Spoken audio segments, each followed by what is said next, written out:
Hi all, my name is Halley Elwell. I am a voice teacher in the Boston area, but I'm also a performing singer-songwriter, piano player, and amateur ukulele player. I've taken drum lessons before. I've done it all. And so I know what it's like to start an instrument and feel super vulnerable and like you'll never get better. And a lot of the issues that I see singers come into voice lessons with, in my studio anyway, is not necessarily anything wrong with their voices, but it's something wrong with the way they feel about their voices. It's perspective.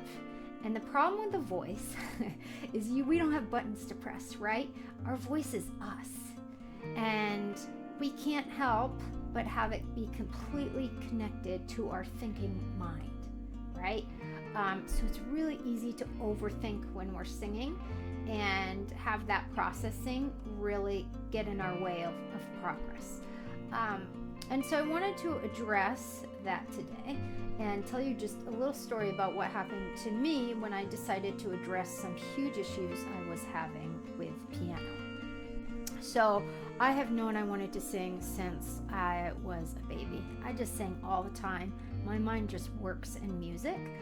It just was very clear to me from a young age, like, oh, I don't actually have a choice. I have to do this.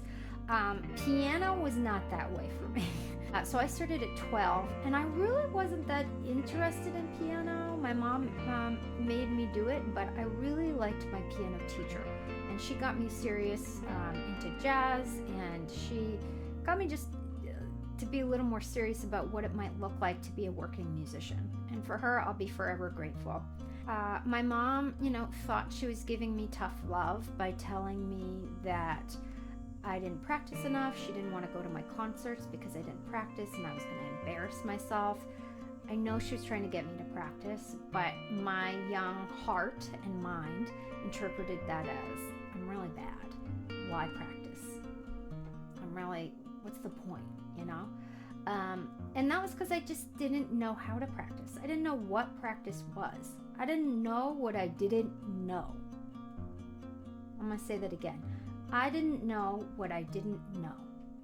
And I think sometimes adults make the mistake of filling in the background for a kid and not realizing that they might not even know what step A is. And then they start at step D. So I want you to give yourself, wherever you are, if you can relate to this story, maybe a teacher said something to you about your singing. Maybe don't just lip sync in choir, or don't quit your day job, or there's so many things that people say that are just really harmful, which we shrug off. Oh yeah, it's no big deal. But then why at the age of 56 do you remember exactly what they said? And why has it kept you from singing what you love to do? So I want to take this space to just realize that we all have what we call art scars.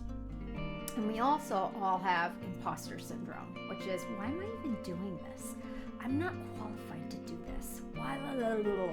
Whatever those messages in our head are, just acknowledge that this is a very human part of the creative process. So what I did with piano is, and I got this idea from Julia Cameron's The Artist's Way, is I wrote the piano a letter. I know that sounds silly. And I want you to do the same thing. I want you to write your voice a letter. And I want you to write out every bad thing that anyone has ever said or you have ever said about yourself with voice. Every bad negative thought, every misgiving you have about voice. And I also want you to write what you love about singing. Why you're so glad you have a voice that you can use. So I want you to take this opportunity to write yourself a letter about voice and just put some of this to rest so that when you take voice lessons, you're really present and ready. And when those voices come to haunt you while you're taking lessons, because they always do, you can push back a little bit like, oh, I've already addressed this.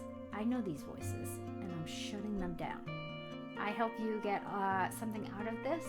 I hope you'll try it. If you do, will you leave a comment below and let me know just what it did for you, what it changed, what issues were coming up.